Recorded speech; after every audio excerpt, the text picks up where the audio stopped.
Combien de fois votre esprit vous a-t-il fait sentir petit, incapable ou piégé dans un labyrinthe de pensées qui ne cesse de crier? Si vous en avez assez de vivre en guerre avec vous-même, si vous ne supportez plus cette voix intérieure qui vous sabote et vous remplit de doutes, cette vidéo est pour vous. Nous ne sommes pas ici pour nier votre douleur, mais pour l'affronter avec sagesse. Juste parce que il est possible de se libérer des pensées négatives pour toujours. Et aujourd'hui, je vais vous montrer comment le faire avec la philosophie qui a transformé les empires et renforcé les âmes, stoïcisme. Avant de commencer cette puissante transformation mentale, abonnez-vous à la chaîne et activez la cloche. Laissez un commentaire. Mon esprit ne me contrôle pas, c'est moi qui le contrôle. Cela aidera ce message à atteindre davantage de personnes qui en ont urgemment besoin. 1. Tout commence dans votre esprit. Tout ce que vous vivez à l'extérieur est d'abord né à l'intérieur.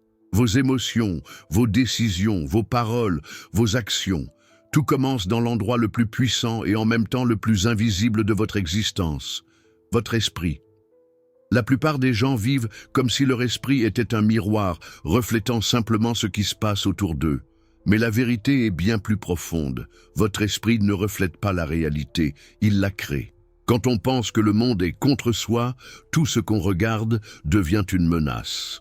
Quand on se croit incapable, chaque défi semble une montagne infranchissable. Cela vous est-il déjà arrivé? Vous êtes chez vous, sans que personne ne vous dise du mal, mais votre esprit continue de vous balancer des pensées qui vous épuisent. Et si quelque chose se passe mal? Je ne suis pas assez. Je suis sûr que j'échouerai à nouveau. Ce n'est pas une coïncidence, c'est une programmation mentale que vous portez en vous depuis des années. Des idées qui se répètent si souvent qu'elles semblent provenir de vous. Mais ce n'est pas le cas. Les stoïciens le savaient depuis des siècles. C'est pourquoi Marc Aurèle a dit « La qualité de vos pensées détermine la qualité de votre vie ». Ce n'est pas de la poésie, c'est un avertissement. Parce que si vous laissez votre esprit être pollué, votre vie entière devient sombre. Imaginez votre esprit comme un jardin. Si vous les laissez sans surveillance, les mauvaises herbes poussent d'elles-mêmes. Nul besoin de planter des pensées négatives pour qu'elles apparaissent. Elles viennent naturellement. Mais des pensées sages, fortes et apaisantes, celles-là doivent être plantées, arrosées et protégées chaque jour. C'est pourquoi la première étape vers la liberté mentale est de réaliser ceci. Tout ce que vous vivez à l'extérieur commence par la façon dont vous pensez à l'intérieur. Et si vous pouvez changer votre façon de penser, vous pouvez changer le cours de votre vie. 2. Les pensées ne sont pas des faits. Maintenant que vous comprenez que tout commence dans l'esprit, il est temps de briser une illusion dangereuse. Tout ce que vous pensez n'est pas vrai. Nous vivons comme si chaque pensée qui nous traverse l'esprit était un jugement, une réalité absolue, une prophétie inébranlable. Mais ce n'est pas le cas. Les pensées ne sont que cela, des pensées. Ce ne sont pas des faits, ce ne sont pas des réalités, ce ne sont pas des ordres. Elles sont comme des nuages dans le ciel. Certains sont blancs et doux, d'autres sombres et lourds, mais ils passent tous. Pensez à ceci. Combien de fois avez-vous pensé que quelque chose de terrible allait se produire? Et cela ne s'est jamais produit. Combien de fois avez-vous supposé que quelqu'un était en colère contre vous, pour finalement découvrir que ce n'était pas le cas? Combien de fois votre esprit vous a-t-il dit « tu ne peux pas » et vous l'avez quand même fait? C'est une preuve suffisante. Ton esprit ne dit pas toujours la vérité. Le stoïcien Épictète enseignait. Nous ne sommes pas affectés par ce qui arrive, mais par ce que nous croyons qu'il arrive. C'est-à-dire, la souffrance ne vient pas de ce qui se passe à l'extérieur, mais de ce que vous interprétez à l'intérieur.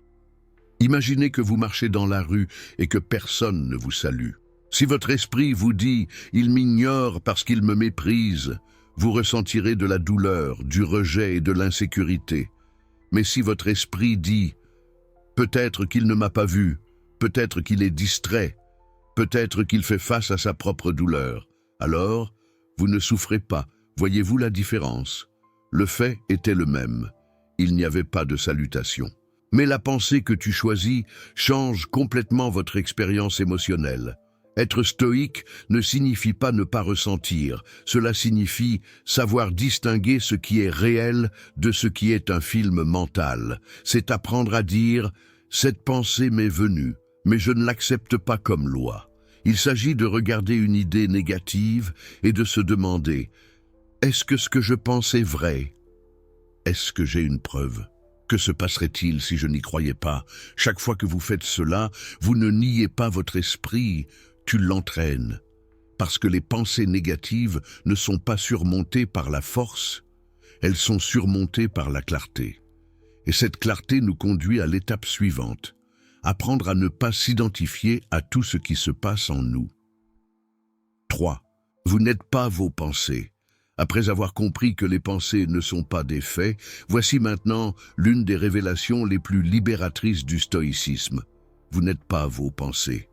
Cela peut paraître étrange au premier abord, car nous sommes tellement habitués à écouter notre voix intérieure que nous croyons que cette voix, c'est nous.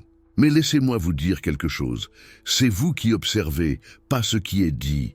Vous êtes le témoin silencieux derrière tout ce bruit. Imaginez-vous sur une place pleine de gens qui parlent en même temps. Certains crient des choses négatives, d'autres répètent des paroles sages. Certains sont en colère, d'autres sont tristes. Ce sont vos pensées. Des voix qui vont et viennent. Imaginez maintenant que vous êtes assis sur un banc et que vous regardez tout cela, sans réagir. Juste en train d'observer. Celui qui observe, calme, conscient, présent, c'est toi. L'erreur de beaucoup de gens est de s'identifier à tout ce qui leur passe par la tête. S'ils pensent « je ne vaux rien », croyez que c'est vrai. Si vous ressentez « tout est perdu », ils l'acceptent comme un destin. Mais ce n'est pas vivre sagement. C'est vivre comme un esclave, esclave d'idées qui souvent ne sont même pas les vôtres. Ce sont des idées héritées, répétées, influencées par d'autres. Le stoïcien apprend à séparer ce qu'il pense de ce qui est. Vous pouvez dire « oui, cette pensée est dans mon esprit, mais je ne l'accepte pas comme une identité. » Oui, j'ai peur, mais je ne suis pas cette peur. Oui, la tristesse est apparue, mais je ne la deviens pas. Cette distance entre vous et vos pensées s'appelle conscience de soi, et c'est le premier pas vers la liberté. Car c'est seulement lorsque vous cessez de réagir automatiquement que vous pouvez commencer à choisir consciemment. Et voici un exercice stoïque très pratique. Lorsqu'une pensée négative surgit, ne la combattez pas, ne la repoussez pas, ne l'alimentez pas.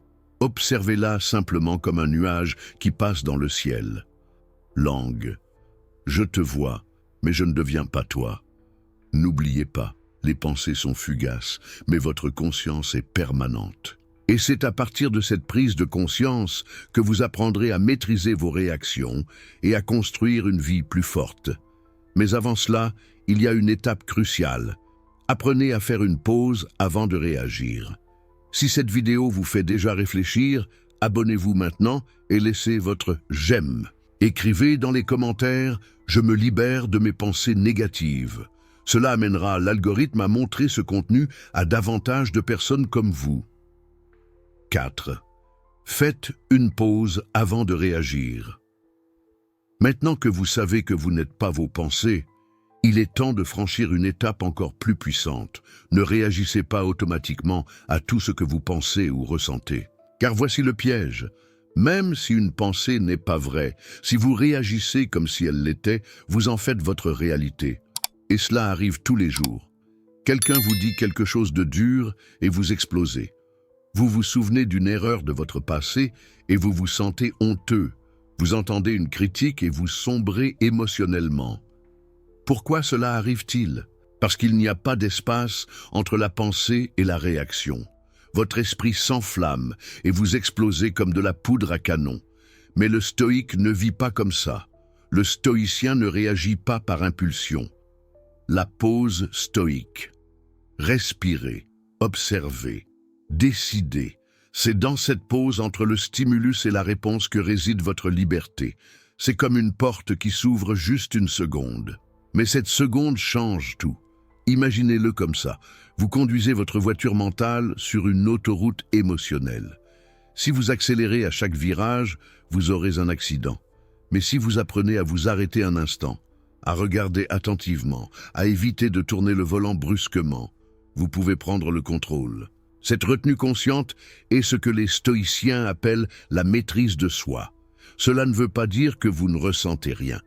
Cela signifie que vous choisissez ce que vous voulez faire de ce que vous ressentez.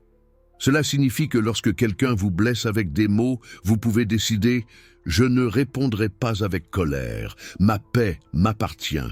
Quand la peur apparaît, vous dites « Je ne réagirai pas en victime, je ferai ce qui est en mon pouvoir ». Lorsque la tristesse essaie de s'emparer de vous, vous respirez et pensez « Ça passera, je ne vais pas m'en lasser ». Souvenez-vous de ces mots, réagir est un instinct, mais répondre est une sagesse, et vous n'êtes plus ici pour vivre par instinct. Vous êtes ici pour vivre avec clarté, objectif et maîtrise intérieure, d'où cet art de marquer une pause, de ne pas tirer de conclusions hâtives, de ne pas obéir à la première impulsion. C'est ce qui ouvre les portes à quelque chose d'encore plus profond. Choisissez ce avec quoi vous nourrissez votre âme et votre esprit. 5. Choisissez ce qui nourrit votre âme. Maintenant que vous avez appris à faire une pause avant de réagir, une question clé se pose. Qu'est-ce que vous laissez entrer dans votre esprit chaque jour? Parce que ce que vous autorisez finit par nourrir votre âme, pour le meilleur ou pour le pire. Imaginez que votre esprit est un jardin. Si vous l'arrosez de beauté, de sagesse et de vérité, il fleurira. Mais si vous le remplissez de déchets émotionnels, de nouvelles toxiques, de comparaisons sur les réseaux sociaux, de disputes inutiles, il se fane. Et le pire, c'est que bien souvent, nous ne sommes même pas conscients de ce que nous consommons.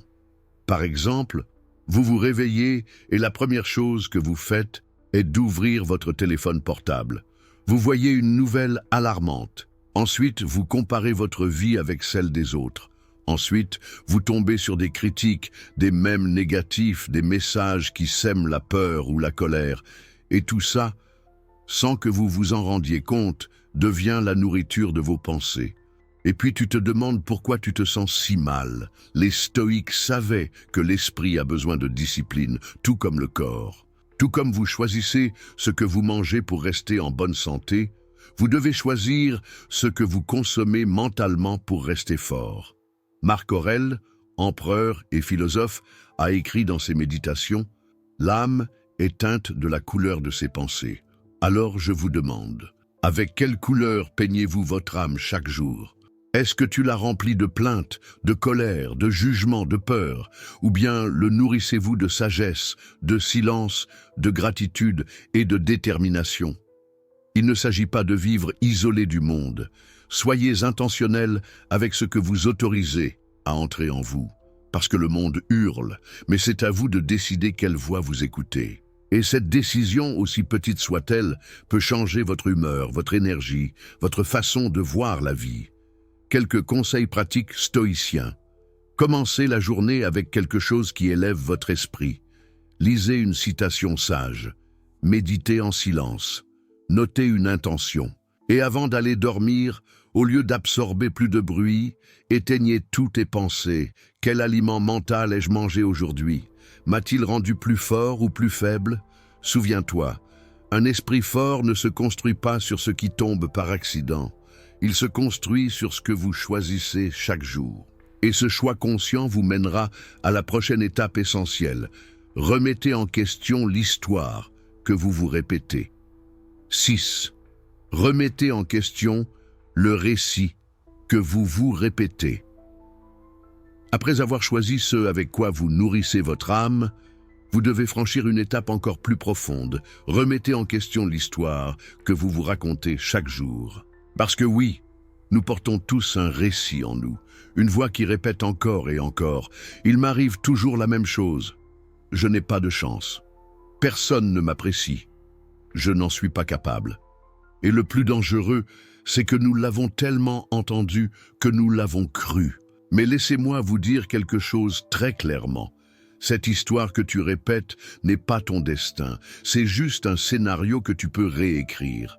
Les stoïques comprenaient que la façon dont on se parle à soi-même façonne directement votre façon de vivre. Épictète a dit « Ne permettez pas à l'âme de se dire des choses indignes ». Pourquoi? Parce que chaque pensée que vous ne remettez pas en question devient une croyance. Et chaque croyance devient une habitude. Et chaque habitude devient votre vie. Regardez cet exemple. Si chaque fois que vous faites face à un défi, vous pensez « je ne peux pas le faire », votre corps se tend, votre morale s'affaiblit et votre volonté s'affaiblit.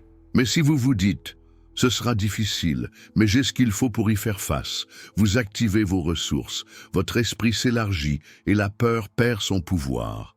Il ne s'agit pas de vous mentir avec des phrases creuses, il s'agit de soi juste envers toi-même. Si vous avez fait des erreurs, ne dites pas « je suis un échec », dites plutôt « j'apprends ». Et si vous traversez une période difficile, ne dites pas « ma vie n'en vaut pas la peine ». Dites plutôt « je traverse une tempête, mais je ne resterai pas ici ». Réécrire son récit ne revient pas à nier la réalité, c'est reprendre le contrôle de votre voix intérieure. Il s'agit d'arrêter d'être victime de l'ancien scénario et de commencer à raconter votre vie avec plus de force, plus de compassion et plus de vérité. Faites cet exercice stoïque. Pendant la journée, écoutez ce que vous vous dites. Et lorsque vous détectez une phrase négative, demandez-vous « Est-ce que cette histoire me donne du pouvoir ou m'enchaîne ?» Non. Ce récit est-il le mien? Ou a-t-il été imposé par la peur, par la société ou par quelqu'un de mon passé? Vous n'êtes pas un personnage prisonnier d'un roman triste. Vous êtes l'auteur de votre histoire. Et vous avez encore le temps d'en changer la fin. Et pour y parvenir, vous devez également vous débarrasser de quelque chose qui vous retient souvent sans même que vous vous en rendiez compte. Le passé. 7. Le passé n'existe plus. Ne le portez pas. Après avoir remis en question le récit que vous vous répétez, il y a un piège très courant dans lequel nous tombons tous. Continuer à porter avec soi un passé qui n'existe plus. Et oui, je sais que ça fait mal. Il y a des erreurs qui nous embarrassent, les personnes qui nous ont marqués, des décisions que nous ne comprenons toujours pas, des moments qui, bien qu'ils soient passés, continuent de nous parler comme s'ils faisaient partie du présent. Mais voici la vérité stoïque. Le passé n'a aucun pouvoir en soi. Il n'a que le pouvoir que vous lui donnez en vous, en souvenant sans cesse. Marc Aurèle a écrit « Ce qui est passé est irréversible, et ce qui est à venir est intouchable. Seul cet instant nous appartient. » Et ce moment-là, ce moment présent, c'est la seule vraie chose que tu as. S'accrocher au passé, c'est comme essayer d'avancer avec un sac à dos rempli de pierres. Peu importe votre force, si vous ne lâchez pas le poids, tôt ou tard vous tomberez. Et le plus triste, c'est que bien souvent, ces pierres ne servent plus à rien. Mais nous continuons à les porter par habitude, par culpabilité ou par peur de les lâcher. Mais dis-moi quelque chose en toute honnêteté. Que gagnez-vous à continuer à vous souvenir de ce que vous ne pouvez pas changer? À quoi bon punir le vous d'aujourd'hui pour les erreurs du vous d'hier? Le stoïcien ne nie pas le passé, il en tire des leçons. Regardez en arrière uniquement pour apprendre la leçon, pas le blâme. Cela n'efface pas ce qui a été vécu, mais ne permet pas qu'on le condamne. Vous n'êtes pas votre pire erreur. Tu n'es pas ce qu'ils ont fait de toi. Tu n'es pas le traumatisme, ni la blessure, ni le silence. Vous êtes ce que vous décidez d'en faire aujourd'hui. Faites cet exercice stoïque. Pensez à ce qui vous fait le plus mal dans votre passé. Observez-le. Ne le fuyez pas. Et puis dites à voix haute « C'est arrivé, mais ça ne me définit plus. Je choisis d'apprendre, de ne pas être enchaîné. Ce qui compte, c'est ce que je construis à partir de maintenant. Parce que plus vous passez de temps dans le passé, plus vous vous éloignez du présent. Et c'est dans le présent que vous pouvez agir, changer, grandir, pardonner et avancer. Et pour vivre ce présent avec force, il y a autre chose que vous devez comprendre, que l'avenir n'est pas non plus sous votre contrôle. Si cette vidéo vous fait déjà réfléchir, abonnez-vous maintenant et laissez votre j'aime. Écrivez dans les commentaires « Je me libère de mes pensées négatives ». Cela amènera l'algorithme à montrer ce contenu à davantage de personnes comme vous. 8. L'avenir n'est pas sous votre contrôle. Après avoir laissé tomber le passé, un autre fantôme surgit qui hante de nombreux esprits, l'avenir. Cette grande inconnue qui produit l'anxiété, l'insomnie, l'angoisse, parce qu'on veut savoir ce qui va se passer, tout anticiper, avoir des certitudes, là où il n'y a que des possibilités. Mais voici une vérité stoïque qui, bien qu'inconfortable, est libératrice. L'avenir n'est pas sous votre contrôle.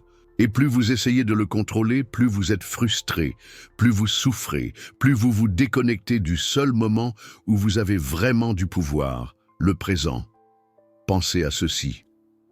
Combien de fois avez-vous imaginé des scénarios terribles qui ne se sont jamais produits? Combien de fois vous êtes-vous paralysé par la peur de ce qui se passerait, pourrait passer, et puis tu as vu que tout était différent? Le problème n'est pas l'avenir. Le problème est le film mental que vous projetez vous-même sur lui. Les stoïques n'étaient pas des diseurs de bonne aventure. Ils n'ont pas essayé de prévoir chaque détail du lendemain. Ils se sont concentrés sur une chose. Fais ce qu'il faut, ici et maintenant. Et ils étaient convaincus que s'ils faisaient ce qu'il fallait aujourd'hui, ils seraient mieux préparés pour demain. Épictète le résume ainsi. Il y a des choses qui dépendent de vous, et d'autres qui ne dépendent pas de vous. Concentrez-vous uniquement sur ce qui dépend de vous. Et qu'est-ce qui dépend de toi? Votre attitude, vos décisions, votre volonté d'agir de manière vertueuse, même lorsque vous n'avez aucune garantie. C'est tout, et ça suffit. Celui qui vit en anticipant les catastrophes ne vit pas, il survit. Celui qui s'inquiète tout le temps de ce qui n'est pas encore arrivé, la beauté de ce qui est déjà là est perdue. Voulez-vous un exercice stoïque pratique? Lorsque l'anxiété face à l'avenir vous frappe, et elle le fera, arrêtez-vous et demandez-vous « Qu'est-ce qui est sous mon contrôle en ce moment? Puis-je agir maintenant? » Si la réponse est oui, faites-le. Si la réponse est non, laissez tomber. Non pas parce que vous êtes indifférent, mais parce que vous êtes sage. Non pas parce que vous ignorez ce qui arrive, mais parce que vous faites confiance à votre préparation intérieure. Souviens-toi, l'anxiété survient lorsque votre esprit s'égare vers le futur, sans que votre âme soit prête. Mais vous apprenez déjà à rester présent, ferme, conscient. Et ce pouvoir de présence est encore renforcé lorsque vous apprenez à cesser de résister à ce que vous ne pouvez pas changer. C'est la prochaine étape. 9. Acceptez, ne résistez pas. Après avoir compris que l'avenir n'est pas sous votre contrôle, il y a une chose fondamentale que vous devez appliquer pour trouver la vraie paix. Acceptation. Et attention, je ne parle pas de démission. Accepter n'est pas abandonner. L'acceptation ne consiste pas à dire « tout va bien » quand quelque chose fait mal. Accepter, dans le langage stoïcien, c'est reconnaître la réalité telle qu'elle est et non telle que vous voudriez qu'elle soit, et agissez à partir de là. La plupart des gens vivent dans une résistance constante. Cela ne devrait pas arriver. Je ne peux pas faire ça. Imbele, pourquoi cela m'arrive-t-il? Cette résistance génère de la souffrance. C'est comme lutter contre la pluie, crier au vent ou essayer d'arrêter la mer avec ses mains. Plus vous résistez à l'inévitable, plus vous vous épuisez. Et il vous reste moins d'énergie, pourquoi oui, tu peux te transformer. Épictète a dit « Ne cherchez pas à ce que les événements se déroulent comme vous le souhaitez. Souhaitez qu'ils se déroulent comme ils se déroulent et votre vie s'écoulera sereinement. » C'est une acceptation stoïque. C'est regarder une situation difficile et dire « Je ne l'ai pas choisi, mais me voici. Je ne le contrôle pas, mais je peux contrôler ma façon de réagir. Je n'aime pas ça, mais je peux grandir grâce à ça. » Accepter ne veut pas dire que vous l'aimez. Cela signifie que tu ne nies plus ce qui est. Et lorsque vous arrêtez de lutter contre la réalité, vous pouvez commencer à la transformer à partir d'un lieu de calme. Pensez à quelqu'un qui reçoit une mauvaise nouvelle. La réaction instinctive est de nier, de blâmer, de résister, de s'effondrer intérieurement. Mais le stoïque respire, assimile, observe. Et puis demandez judicieusement. Qu'est-ce que cela m'apprend? Quelle vertu puis-je pratiquer maintenant? Où est mon pouvoir dans cette tempête? Faites cet exercice stoïque.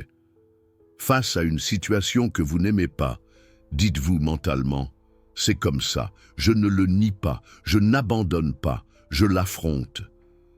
Cette attitude fait de vous un rocher au milieu du chaos. Et lorsque vous ne luttez plus contre ce que vous ne pouvez pas contrôler, vous libérez de l'énergie pour vous concentrer sur ce que vous pouvez. Cultivez la gratitude, même au milieu de la douleur. Et ce sera notre prochaine étape. 10. Pratiquez la gratitude comme bouclier mental. Après avoir appris à accepter ce que vous ne pouvez pas changer, il existe un outil puissant que les stoïques utilisaient pour protéger leur esprit du chaos et de la douleur émotionnelle. Gratitude. Et non, je ne parle pas de gratitude superficielle, feinte ou forcée. Je parle d'une gratitude réelle, solide et entraînée, une attitude intérieure qui vous permet de voir la lumière même au milieu de l'obscurité. La gratitude stoïque ne consiste pas à attendre que tout aille bien avant de remercier. Il se compose de reconnaître qu'il y a toujours quelque chose de précieux, même lorsque tout semble faux. Pensez à ceci. Vous avez de l'air dans vos poumons. Vous pouvez regarder cette vidéo. Il y a quelqu'un qui t'aime. Votre cœur bat sans que vous ayez à le lui demander. Votre corps, même avec la douleur ou les limites, vous soutient toujours. Et surtout, vous avez la conscience de choisir comment vivre votre journée. Marc Aurèle, au milieu des guerres, des trahisons et des maladies, a écrit « N'oubliez pas tout ce que vous avez. Ne vous concentrez pas sur ce qui vous manque, mais sur ce que vous avez déjà. » Et pourquoi ce principe est-il si important? Pourquoi l'esprit négatif ne peut pas survivre lorsque vous cultivez la gratitude quotidiennement? Les plaintes se dissolvent quand on voit le bien. La peur s'affaiblit lorsque vous reconnaissez vos ressources. La tristesse devient plus légère lorsque vous concentrez votre attention sur ce qui reste. Et il ne s'agit pas de nier la difficulté. Il s'agit de dire « Oui, il y a de la douleur, mais il y a aussi des raisons de continuer. Oui, je n'ai pas tout ce que je veux, mais j'ai plus que ce dont j'ai jamais rêvé. Oui, je traverse un désert, mais chaque pas me rend plus fort. » Faites cet exercice stoïque. Au début de la journée, avant de regarder votre téléphone ou de penser à ce qui vous manque, écrivez 3 choses pour lesquelles vous êtes reconnaissant. Faites-le même si vous n'en avez pas envie, surtout quand on n'en a pas envie. Pourquoi? La gratitude n'est pas une émotion, c'est une pratique. Un bouclier mental qui vous permet de voir plus clairement, de réagir plus judicieusement et de vivre plus puissamment. Et grâce à cet esprit reconnaissant, vous serez mieux préparé pour ce qui suit. Choisissez quel type de pensée vous laisserez entrer dans votre intérieur. 11. Entourez-vous de pensées fortes. Après avoir pratiqué la gratitude comme bouclier mental, il est temps de franchir une étape décisive dans l'entraînement intérieur stoïcien. Soyez conscient du type de pensée que vous laissez habiter dans votre esprit. Parce que tout comme vous choisissez qui vous entoure dans la vraie vie, amis, collègues, personnes qui vous enrichissent ou vous enlèvent, vous devez également choisir quelles pensées vous entourent à l'intérieur. Votre esprit est comme une maison, et c'est vous qui décidez qui vous y laissez entrer. Laissez-vous entrer des pensées qui vous renforcent ou des pensées qui vous épuisent. Vous entourez-vous de phrases qui vous poussent en avant ou de voix qui vous sabotent? Les stoïciens savaient que l'esprit a besoin d'un entraînement quotidien comme un muscle. Il ne suffit pas d'avoir un bon moment d'inspiration. Vous devez le nourrir de pensées puissantes, encore et encore, jusqu'à ce qu'elles deviennent votre nouveau langage intérieur. Par exemple, vous pourriez commencer chaque matinée en répétant des phrases comme « J'ai le contrôle de mon attitude », même si je n'ai pas le contrôle des circonstances. Ce qui est difficile pour moi aujourd'hui me fortifie demain. Aucune émotion ne me gouverne, j'observe, je choisis et j'agis. Marc Aurèle l'a fait, il a écrit ses pensées comme un exercice spirituel, non pas pour se montrer aux autres, mais pour renforcer votre âme. pour se souvenir, au milieu des tempêtes de l'Empire, qui il était et quelle valeur il ne devait pas abandonner. Vous pouvez faire la même chose. Remplissez votre environnement de pensées fortes. Collez des phrases sages dans des endroits visibles. Lisez des auteurs qui vous élèvent. Évitez les conversations qui ne font que semer la peur, la critique ou le sentiment de victimisation. Chaque mot que vous entendez est une graine. Et si vous ne choisissez pas avec soin, vous ferez pousser des mauvaises herbes sans vous en rendre compte. Faites cet exercice stoïque. Écrivez 5 pensées que vous souhaitez renforcer dans votre vie. Répétez-les tous les jours le matin et avant d'aller dormir. Non pas comme un rituel vide, mais comme un moyen de semer direction et fermeté en vous. Pourquoi ? Lorsque votre esprit est entouré de pensées fortes, votre caractère devient incassable. Et cette force intérieure doit aussi se refléter dans quelque chose souvent oublié, mais absolument essentiel à l'équilibre mental. Le corps. Si cette vidéo vous fait déjà réfléchir, abonnez-vous maintenant et laissez votre « j'aime ». Écrivez dans les commentaires « Je me libère de mes pensées négatives ». Cela amènera l'algorithme à montrer ce contenu à davantage de personnes comme vous. 12. Le corps pense aussi.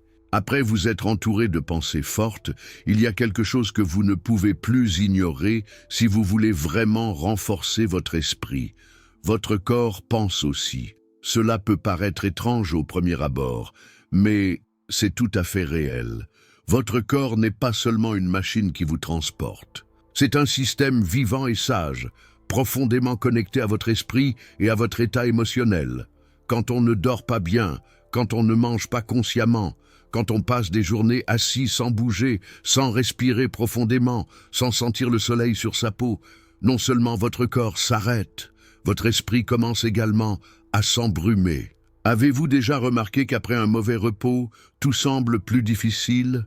Ou comment, lorsque vous êtes fatigué et plein de tension, vos pensées deviennent plus négatives, plus lourdes, plus désespérées?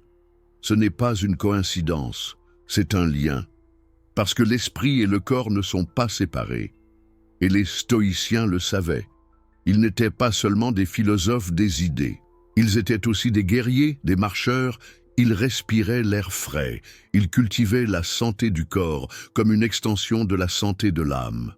Épictète était un esclave. Il souffrait de boiterie physique toute sa vie. Et pourtant, il a enseigné que la discipline du corps renforce l'âme. Parce que lorsque vous entraînez votre corps, non pas pour le montrer, mais pour en prendre soin, vous entraînez également votre volonté. Pensez à ceci. Une promenade au grand air peut calmer une tempête mentale. Un repas léger et nutritif peut vous apporter plus de clarté que 10 pensées positives. Une respiration profonde peut briser un cycle d'anxiété. Bouger son corps, c'est bouger son énergie. Et lorsque votre énergie change, vos pensées changent aussi. Faites cet exercice stoïque. Faites des pauses conscientes tout au long de la journée. Marchez quelques minutes. Respirez profondément. Buvez de l'eau avec présence. Remarquez comment votre esprit devient plus calme lorsque votre corps se sent pris en charge. Pourquoi un esprit fort a besoin d'un corps éveillé? Et c'est cet équilibre qui vous permettra de vous parler de manière plus saine, plus ferme et plus juste, comme nous le verrons dans l'étape suivante. Maîtrisez votre dialogue intérieur. 13.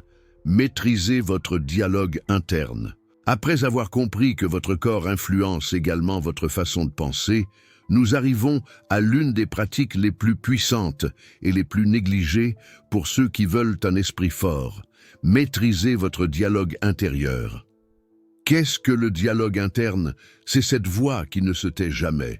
Celui qui vous parle quand personne d'autre ne le fait. Celui qui vous accompagne au réveil et au moment où vous fermez les yeux.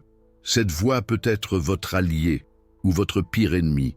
Et la chose la plus curieuse est que personne ne vous parle autant dans la vie que vous-même. Alors pourquoi permettez-vous à cette voix de vous insulter, de vous rabaisser, de vous limiter, de vous punir? La plupart des pensées négatives que vous portez ne viennent pas de l'extérieur. Ils viennent de ce récit intérieur que vous répétez sans poser de questions.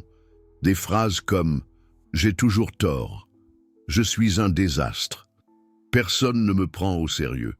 Ils sont gravés si profondément qu'on ne les remarque même plus. Mais ils sont là. Ils fonctionnent comme des programmes mentaux. Ils sabotent chacun de vos pas. Les stoïques enseignaient à surveiller cette voix comme une sentinelle, parce qu'ils savaient que ce que vous vous dites en silence devient ce que vous croyez, ce que vous ressentez et ce que vous faites. Marc Aurèle, dans ses méditations, n'écrivait pas pour se mettre en valeur. J'ai écrit pour reprogrammer votre esprit, pour résister fermement au chaos de l'Empire, c'est-à-dire qu'il se parlait à lui-même, avec respect, avec clarté, avec direction. Vous pouvez faire la même chose. Vous n'avez pas besoin d'utiliser des phrases creuses comme « tout est parfait » ou « je suis incroyable ». Tu dois te parler à toi-même la vérité, fermement, mais aussi avec compassion.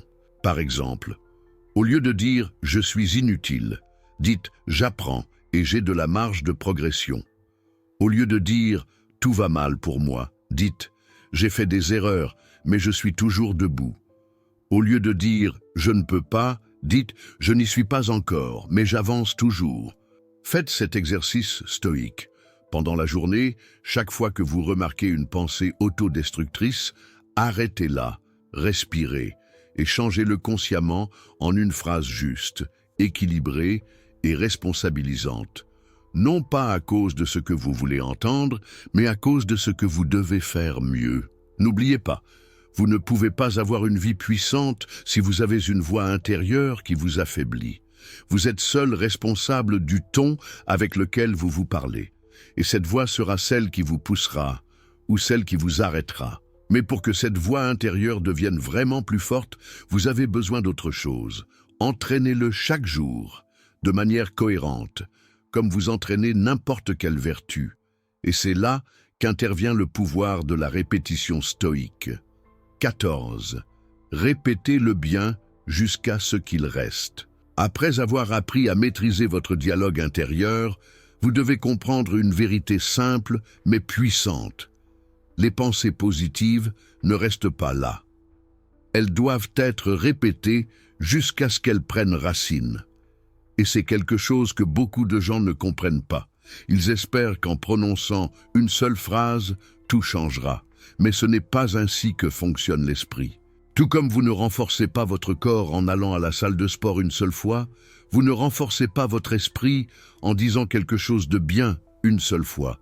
Les pensées négatives ont un avantage. Ils se répètent. Ils naissent de l'habitude, de la peur, d'années de conditionnement. Mais des pensées fortes, des pensées sages, des pensées vertueuses, il faut les planter et les arroser tous les jours, comme des graines précieuses. Épictète a dit « L'excellence n'est pas un acte, c'est une habitude. » Et cela s'applique directement à ce que vous pensez. Il ne s'agit pas d'être parfait, mais d'être cohérent.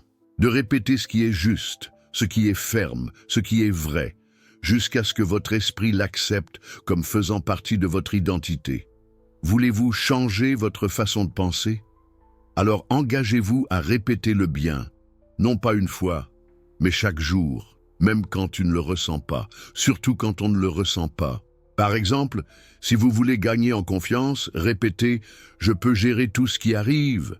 Si vous voulez laisser l'anxiété derrière vous, répétez « Je suis ici, maintenant » et cela suffit.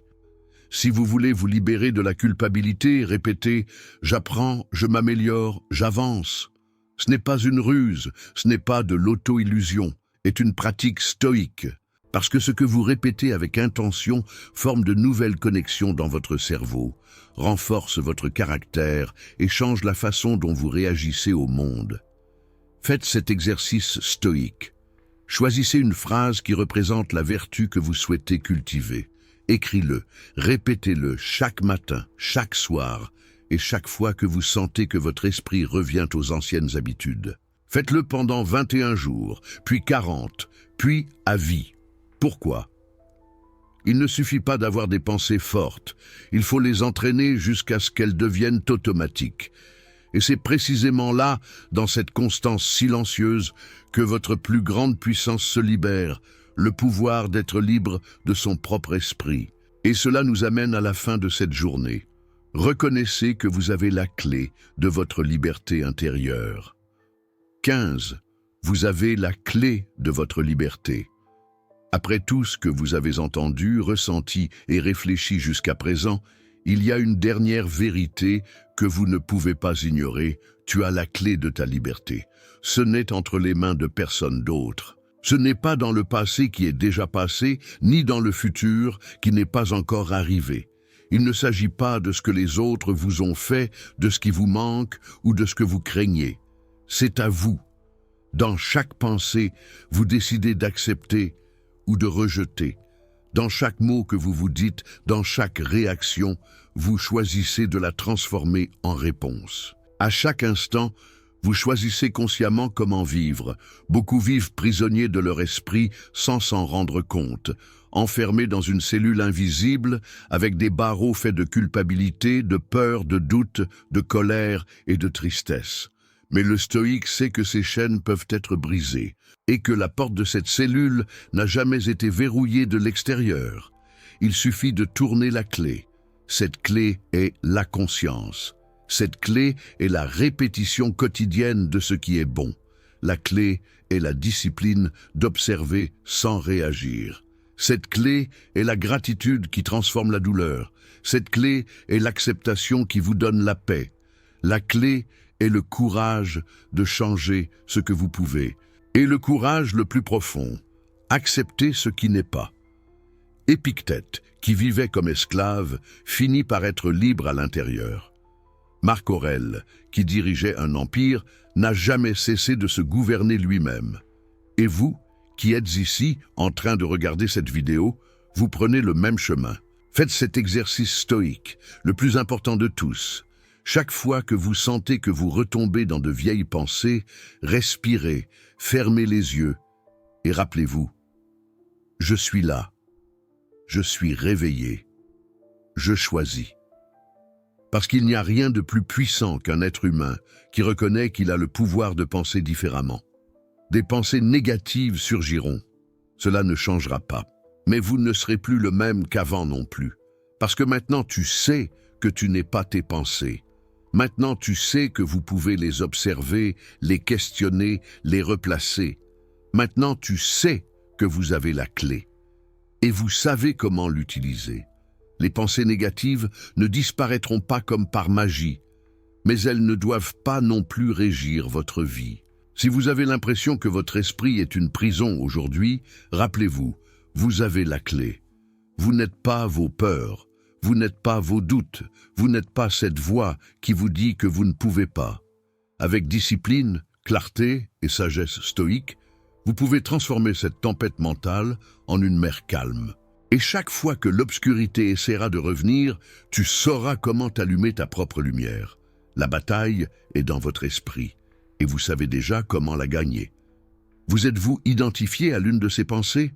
Donc, vérifiez maintenant si vous êtes déjà abonné et partagez cette vidéo avec quelqu'un qui lutte en silence. Ensemble, nous pouvons créer une communauté mentalement forte et libre.